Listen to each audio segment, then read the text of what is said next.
Not at all.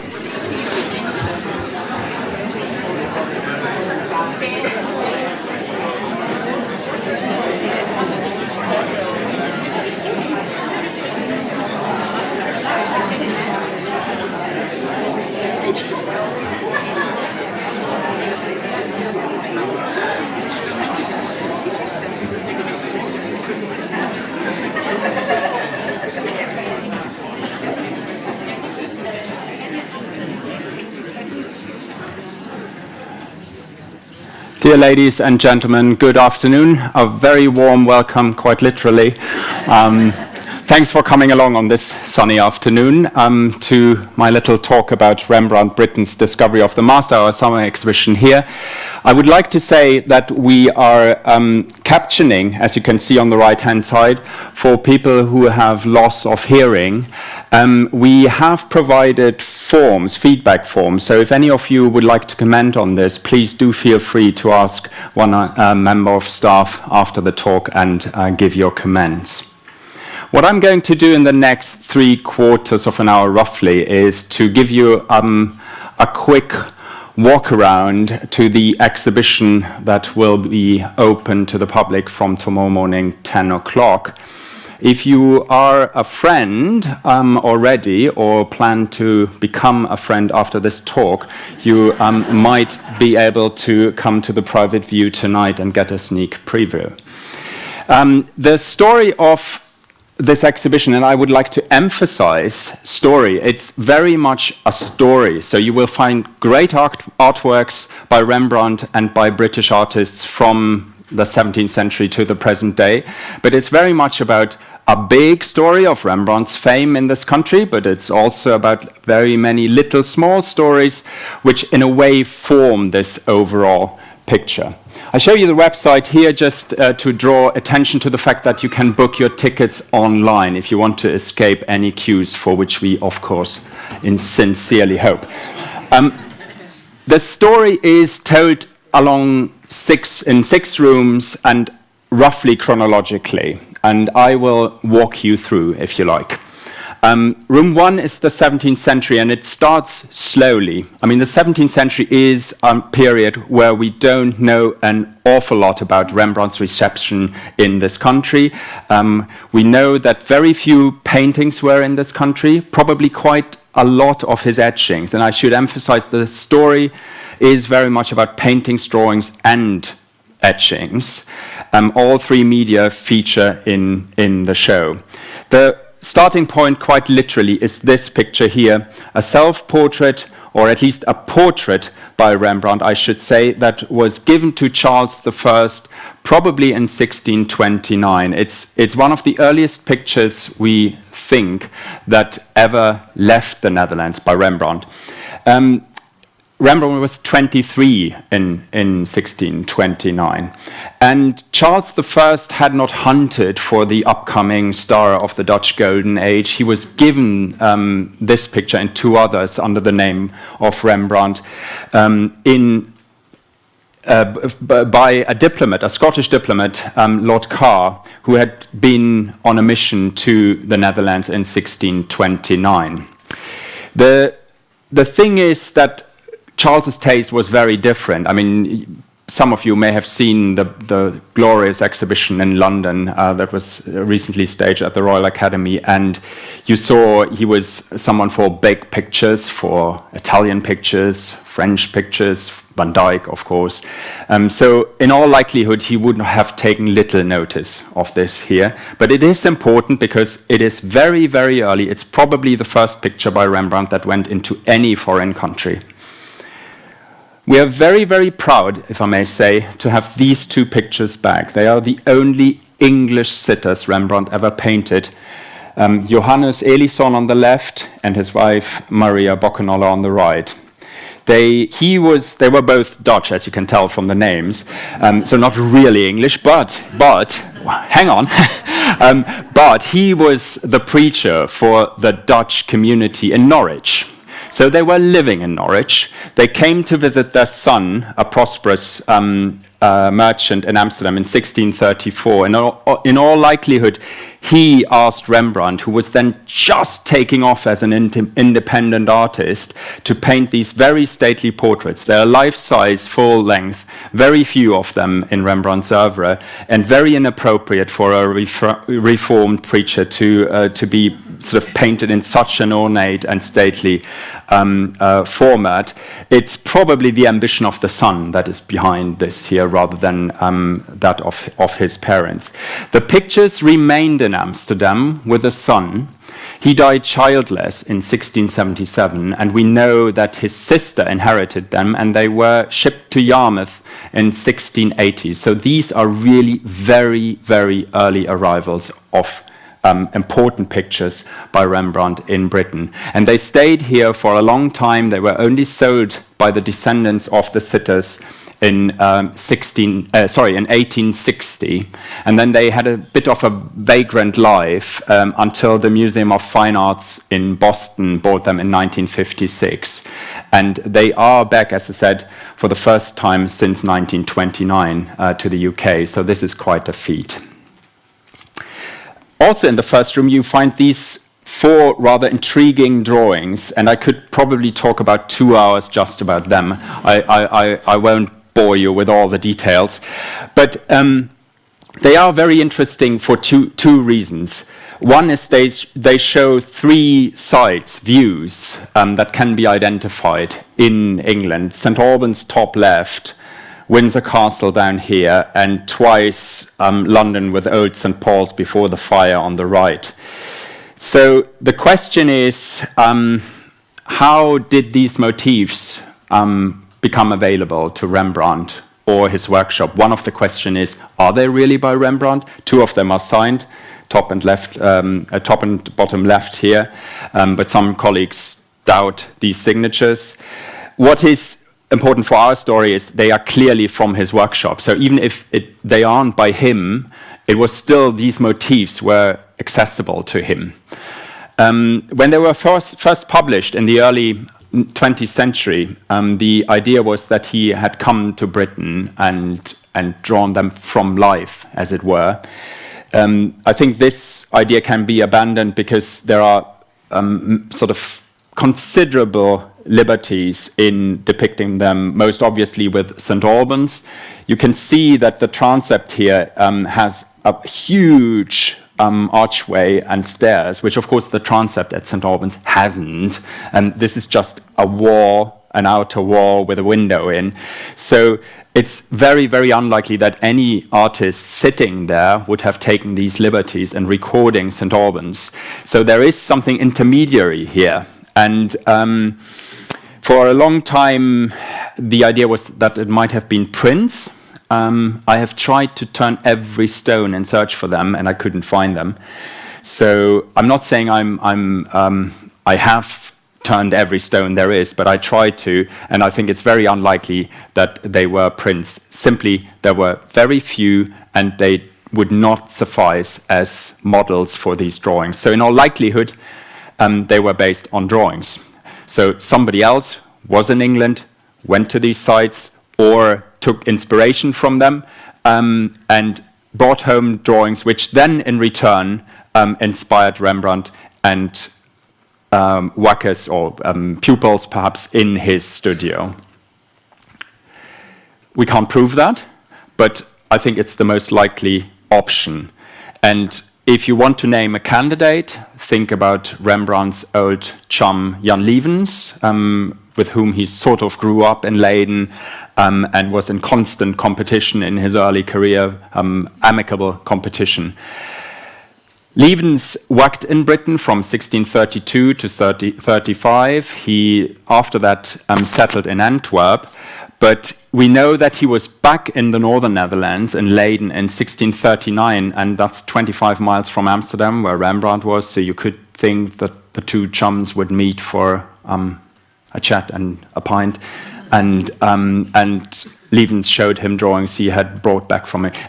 I know this is a story, you know, and I can't prove it, but it's possible.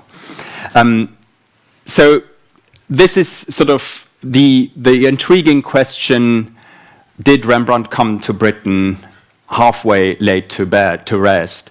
The other sort of evidence for him being in Britain is an anecdote from the early 18th century, which says he came to Hull, stayed there for a year and a half, and there's no evidence whatsoever that he did, apart from that little nugget of information which came third hand to the painter and printmaker and chronicler George Virtue. I think it's very unlikely that he did. In 1661, he had 2 major commissions in Amsterdam. So he was very, very busy. And why on earth would he leave for Hull? Or any other place in Britain? For a year and a half. I think it's terribly unlikely. Also, nobody else picked that up. There's no evidence in Britain for him being here otherwise. There's no evidence in Amsterdam that he left in that period. So I tend to think it's anecdotal. It still requires the question, why? And why would someone claim that? But I think if we just look at the evidence, there is the drawings and that anecdote, it seems very unlikely that he ever came to Britain. In the first room, and I'll run through a couple of visuals here, if you like, you will find this portrait of a chap called Fabian Smith. It's a so-called crypto portrait. So as you can see, on the right-hand side, there's an etching by Rembrandt. He didn't know Smith. This is a so-called Oriental head, and clearly this painting is based on it. Why is that? Well, probably because there was an earlier portrait by Smith which had perished in the Great Fire. Nobody knew how Smith looked like any longer because he had died in the 1630s. So someone asked for a replacement to be painted, and in the lack of any proper image of what Smith looked like, they thought, okay, Smith was a merchant to the Emperor of Moscow, so the Russian company, and the chap on the right seems to fit that idea of... I mean, it must have been something like this, you know? So that's one example. And another one in the first room is to show you also the fame and the vagaries of fame. The painting on the left from the Rijksmuseum is called The Cradle. It was for about 200 years one of the most famous Rembrandts that were around. It was bought by the Rijksmuseum in 1965 for an enormous sum, which I won't disclose. But a few years later, scholars started to raise doubts whether it's really by Rembrandt or, again, by somebody from his workshop. It doesn't really make a difference for our story here, because for 200 years it was Rembrandt, you know, and treated as such. So this exhibition is not about asking, is it really by Rembrandt or not? There are other exhibitions for that. For us, it's important that until 1969, roughly, it was one of the most famous ones. And you see on the right, there is a print after a drawing, it's not after a painting, but after a drawing, which was in the collection of Jonathan Richardson, who's an enormously important figure, and I will come back to him in a moment. Then you enter the big room, and you will see some of the sort of stars of the show, Belshazzar here from the National Gallery in London, which colleagues very kindly have agreed to let go for a limited period of time, and which takes pride of place on the central wall. This picture was in Britain as early as 1729 or 30, acquired for the Earl of Derby. And it remained in the family until it was acquired by the National Gallery in the 1960s. Another strong wall, I think, is this one here, with the old woman reading on the left, which you have seen we used as a sort of draw for this exhibition quite heavily outside. This Oriental in the middle, which some scholars think is the biblical figure of Uzziah, and then the old man or the elderly man on the right from the Mauritshuis in The Hague, capturing the sort of ability of Rembrandt to paint light and shadow this what contemporaries call the chiaroscuro, most magnificently here in the old woman reading, where the light seems to come out of the book and light her from underneath, and also the ability to show the likeness. The truth of likeness is a quote that you find often in the 18th century for his paintings, his figure paintings, his portraits, which I think the one on the right is a very strong example. And then another wall with the woman in bed, which you know very well, and we have sort of brought two others together, which I think again form a very nice wall with the fabulous portrait of his young son Titus in the center and the girl at the window on the right. All of these pictures which I show you arrived in Britain before 1800. I should perhaps say very briefly that the reason to do this exhibition is really there are two facts which are just so special. Britain is still very rich in paintings, prints, and drawings by Rembrandt. But if you look at it historically, almost every important picture that ever left the Netherlands has been in Britain at some point in its life. Many have left again, and some of them we have brought back, as I showed you the Boston ones.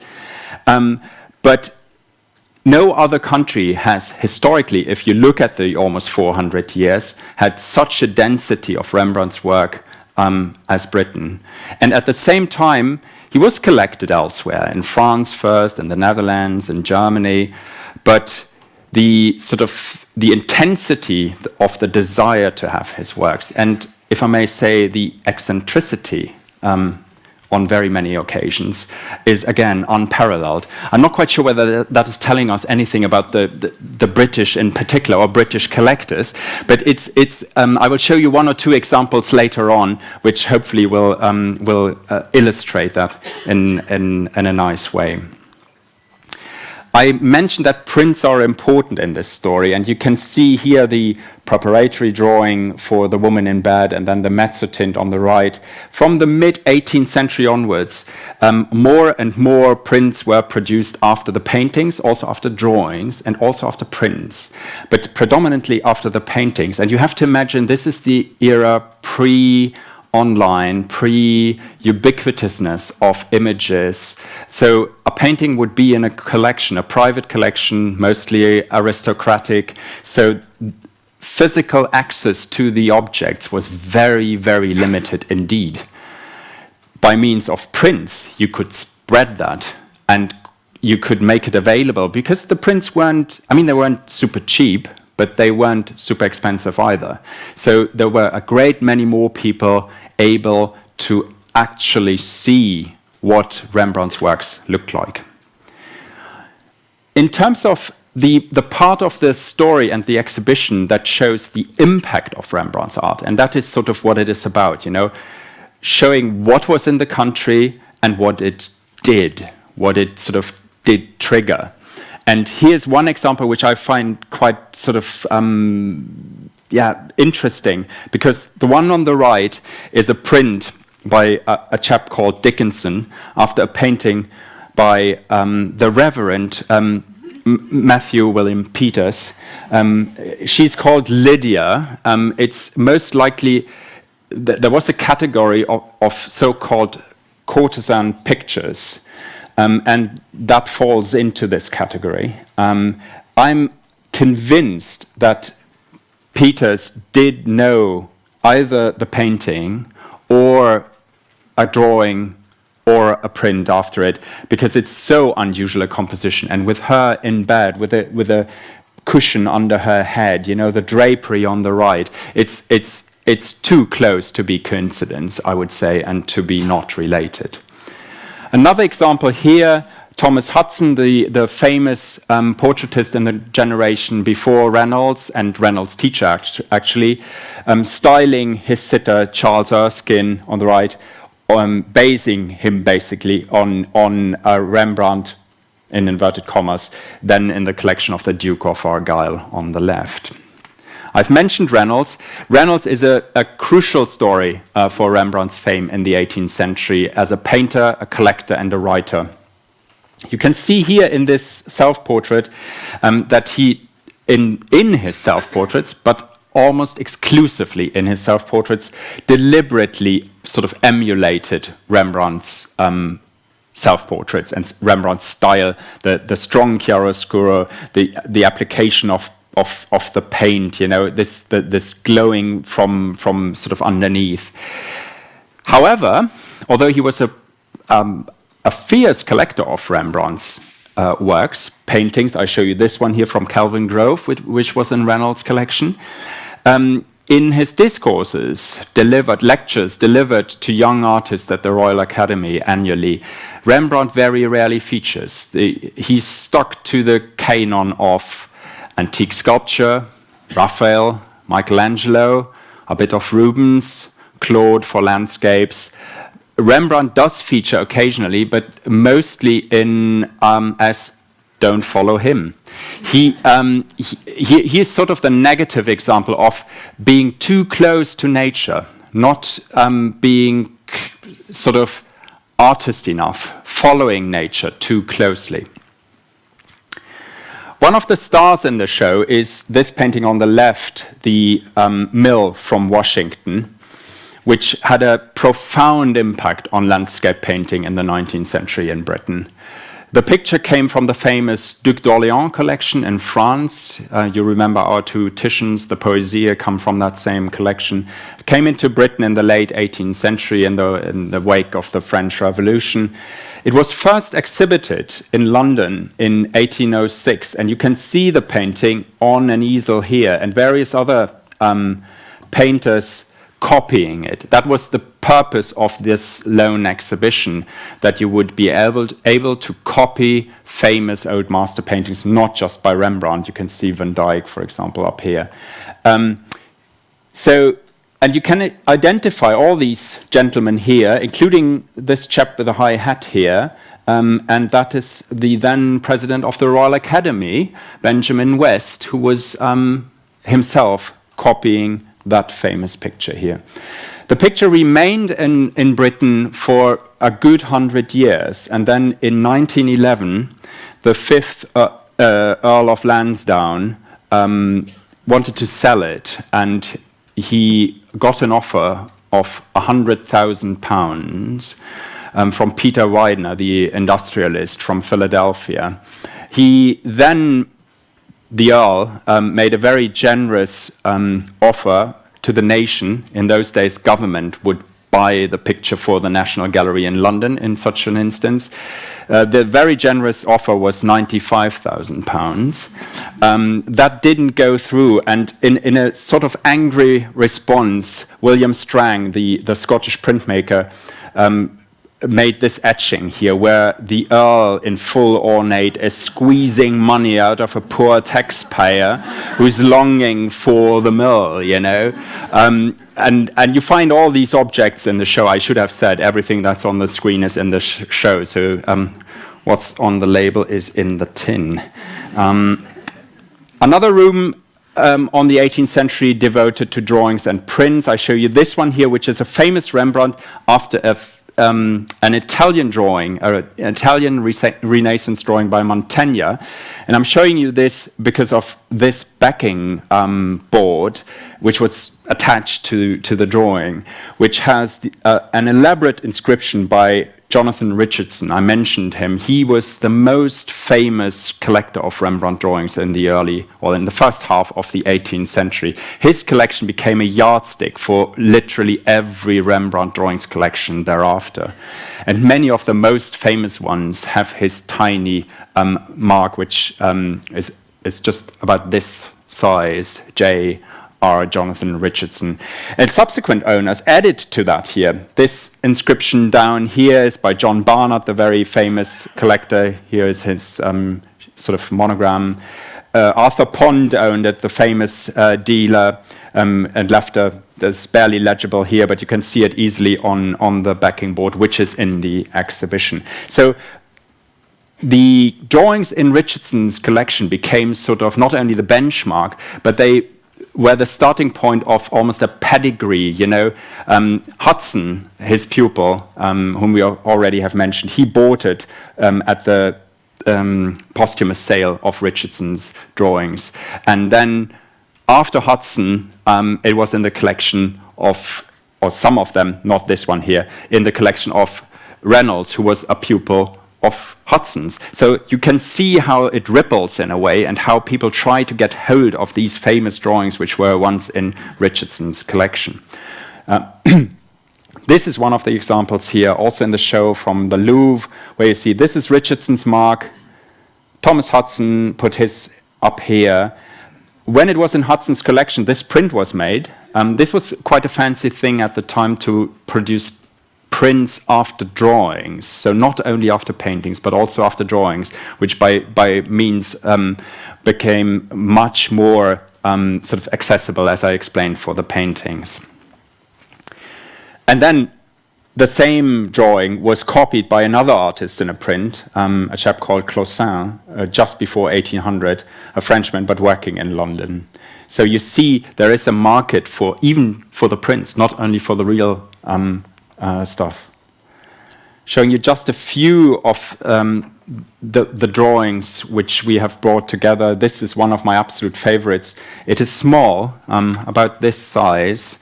I personally think it's one of the most magical drawings he ever did. No image will ever tell you. You need to stand in front of it to hear the oar hitting the surface of the pond. It is fabulous. This one is still at Chatsworth in the collection of the Duke of Devonshire, and his ancestor bought it in 1723, which again is very, very early. It's really only from the mid-18th century that this huge desire for Rembrandt's work kicks in. From Dublin, we have the rest on the flight into Egypt, which was in Stourhead by 1749. Again, an object just to stand in front and watch and marvel and love. Jan Six, I mentioned etchings being very important in the reception of Rembrandt's art. This is one of his most famous portraits, his friend Jan Six at the open window. A very, very rare print, very sort of sought after, not only because it's so special, because of all the atmospheric depiction and the contrast of light and shade, the materiality of the surfaces, but also because he depicted him in a very, very unusual, very leisure pose, you know. And the reason why this print was so rare is because the printing plate, did not remain with Rembrandt, which usually would have been the case. He printed from them himself. But he gave it to Jan Six, and it's still in the family collection of the Sixes in Amsterdam to the present day. So this was always a very rare print, and as a result, there were copies made in print. Both by an artist called Richard Houston in 1761 on the left and 62 on the right. He used mezzotint, which is, of course, in principle, a very unsuitable technique for reproducing fine etchings, but because Jan Six's image is so dense and rich and satirized, mezzotint actually worked quite well. I'm not saying this is a great print, but it does work to the effect. And in the inscription, you can read that this print, not the Houston, but the Rembrandt, has been frequently sold for £30 and upwards, which was a fortune for a print. And these, of course, would have been much, much cheaper. And there's a big one and a small one, according to sort of the size of your pockets. And then lastly, again, sort of a mini story here. On the right-hand side, you can see Sir Edward Astley in the guise of Jan Six. And Astley was the most famous collector of Rembrandt's etchings in the first half of the 18th century, around 1750. And you can see he delighted in being depicted as Jan Six. This is one of the impressions which we have borrowed from Paris, from the Fritz Lucht collection, which was once in Astley's collection, as this tiny little stamp up here tells you. This is another one. Again, Here's Astley's stamp, and they are just superb impressions. I mean, if you look at these here, they are just pristine and of the highest quality. I promised you some stories about the craziness, and they are in room 4. One of his most famous landscapes, the Three Trees. This was regarded as the rarest landscape etching by Rembrandt in the 18th and 19th century. It's in fact not by Rembrandt, but by his pupil Koning, but that was only discovered in 1861, I think. So again, for our story, it's good enough that in the 18th century, people would have been crazy for this very print. And I told you about fakes. This one here is perhaps the most prominent example, and there's a story which I can't resist telling you because it's so mean. This was made by Benjamin Wilson, a London-based painter and printmaker. He was a fierce collector, as was Thomas Hudson, whom we have already met. Both were after a particular drawing at an auction. Thomas Hudson outbid Benjamin Wilson, and as Wilson later related, on top of outbidding him, also insulted him. So Wilson thought for revenge. He fabricated this fake here, which, as you can see, is sort of inspired by this one here, sort of almost as a pendant, as a pair to this one. He then printed a few impressions, gave one to a Dutch friend of his, who was sort of an agent. He slotted that into a portfolio of genuine Rembrandts and was sent along Hudson's.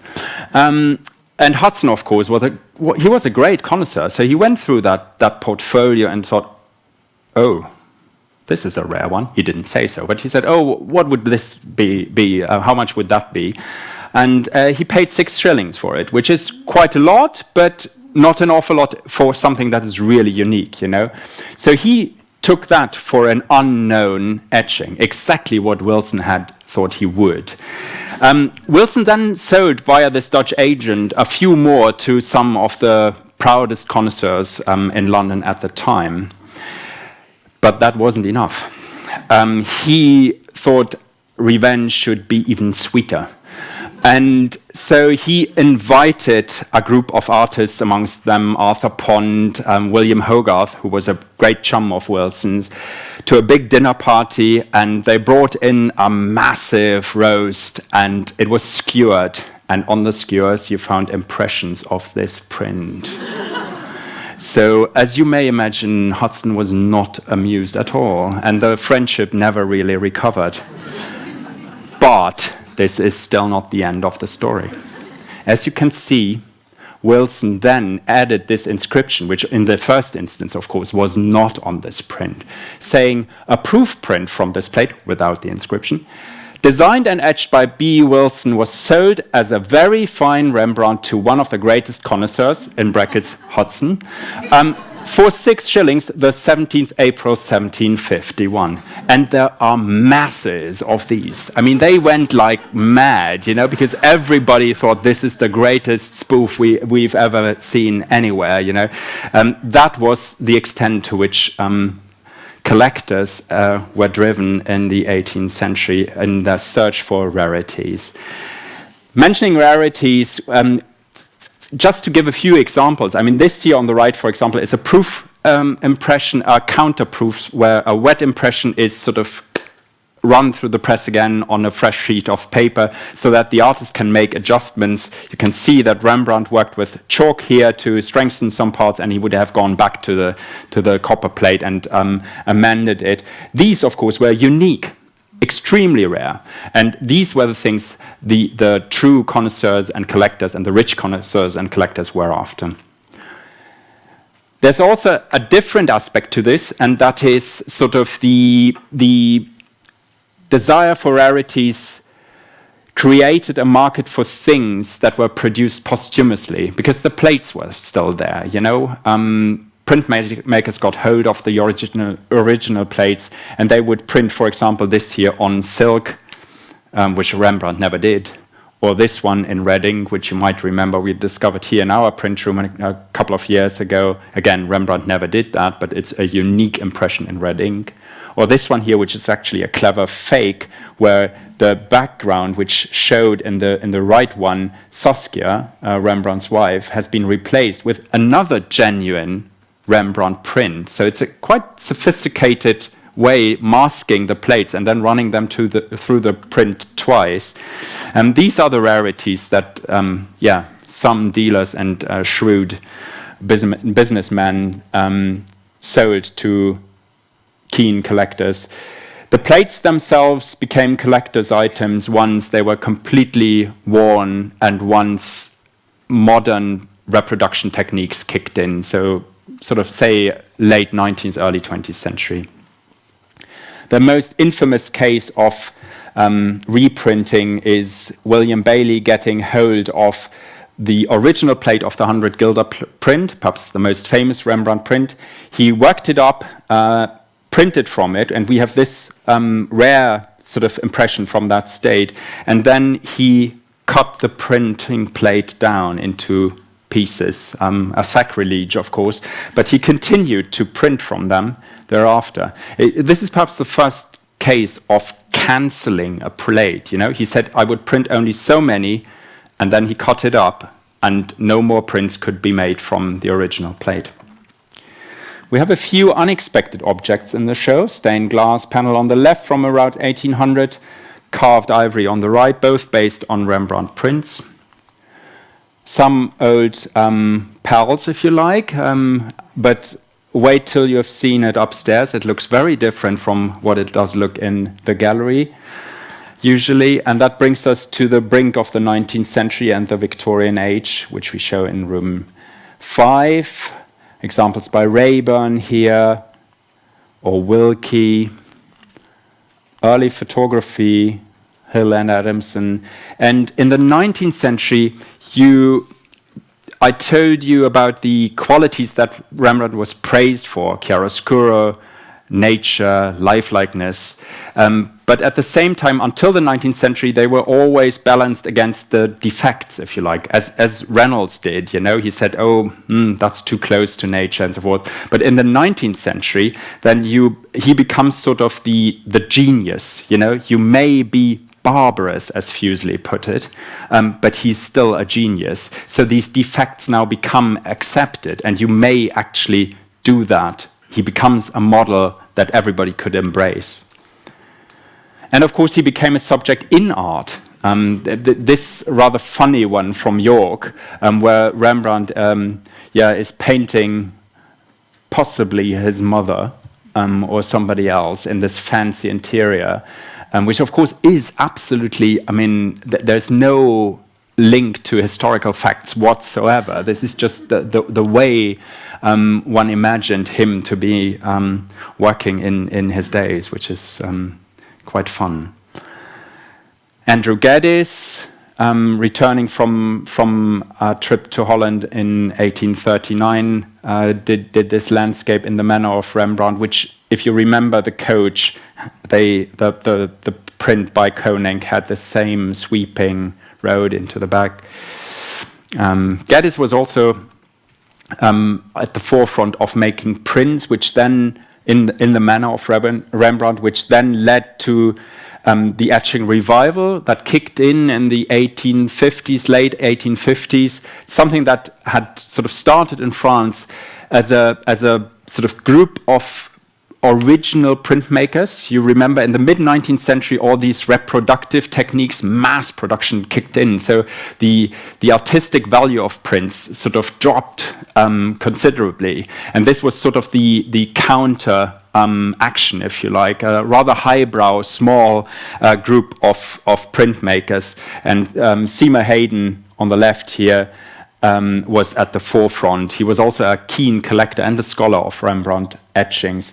D.Y. Cameron, who's of course well known to everybody up here in Scotland, took a inspiration from Rembrandt's etchings, and he had a very good collection of Rembrandt etchings. You may have seen this little display in the link vitrines here, which our intern Peter Douds has conceived. And it shows you Cameron's works next to some of his Rembrandts. Cameron gave his Rembrandt etchings to the gallery via the Art Fund in 1943, and that transformed our holdings here overnight. And some of the ones I showed you earlier, one of the ones that was in Astley's collection was actually also in Cameron's collection. And the last room then is room 6, showing you examples of Rembrandt inspiring modern and contemporary art. This is perhaps the wait till you've seen it. It's quite magical, actually. It's I know it looks flat here on the screen, particularly the Kossoff on the left looks naive here, but it has a very strong relief. It's very sort of it's almost a piece of sculpture rather than a painting. And Kossoff, who's still alive, remembers that as a 10-year-old he was taken to the National Gallery in London, and that this picture was imprinted on his mind, and he has drawn hundreds of drawings after it, returning time and again to it. The painting is from the 1980s, and on the right-hand side you see one of 2 drawings we have by his friend of more than 6 decades. Take that in, Frank Auerbach, who also has taken inspiration for his work from Rembrandt on a great many occasions. And to have these 2 flanking one of the most magical works, paintings Rembrandt ever painted is actually a delight, and hopefully something that you can enjoy as well.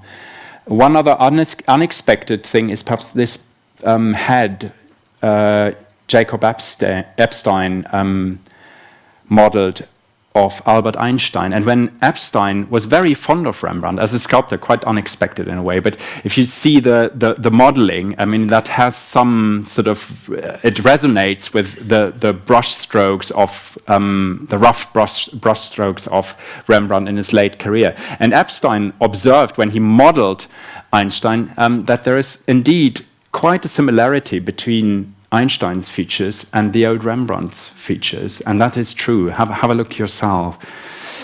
The last wall is devoted to the contemporary artist Glenn Brown, who produced a series of 6 etchings in large format, about this size, based on Oriental heads, such as the one we met in the first room, and he overlays them and then sort of transforms them and prints them in multiple layers, so they become sort of almost a bit eerie and insubstantial networks of lines through which you can see faces and Rembrandt, if you like, Rembrandt's work.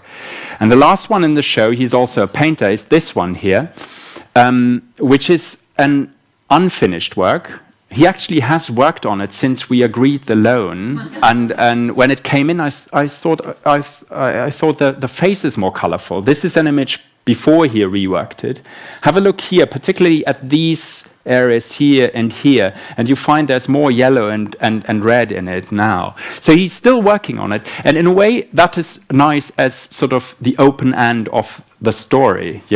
Rembrandt continues to inspire contemporary artists. Thank you very much. I hope you will enjoy the show.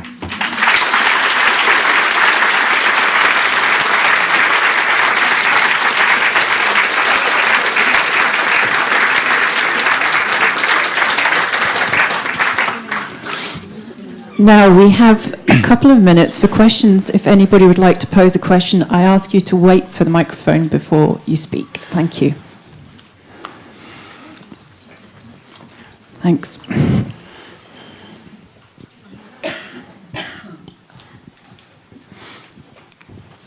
Yeah, thanks very much. That was excellent. Thanks.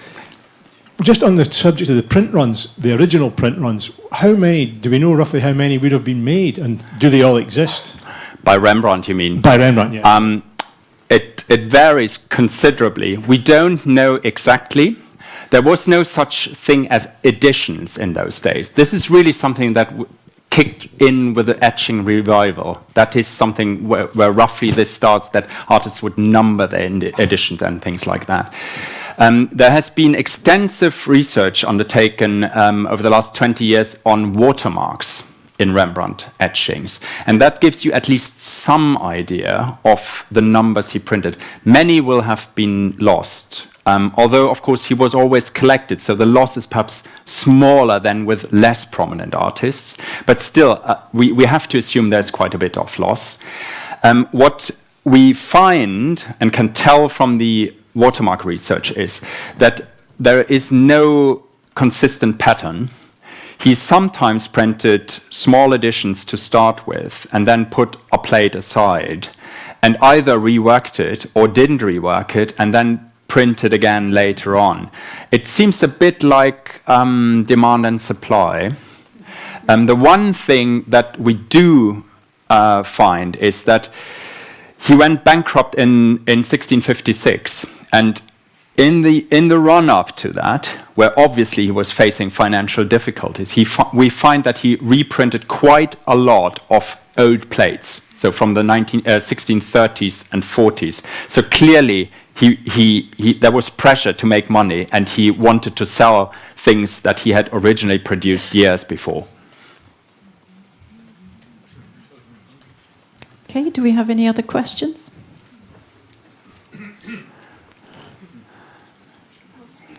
Yeah, speechless indeed. Well, wait till you have seen the show. You will be speechless for half a week. No, thank you very much indeed. Let's thank Tico. Thank you.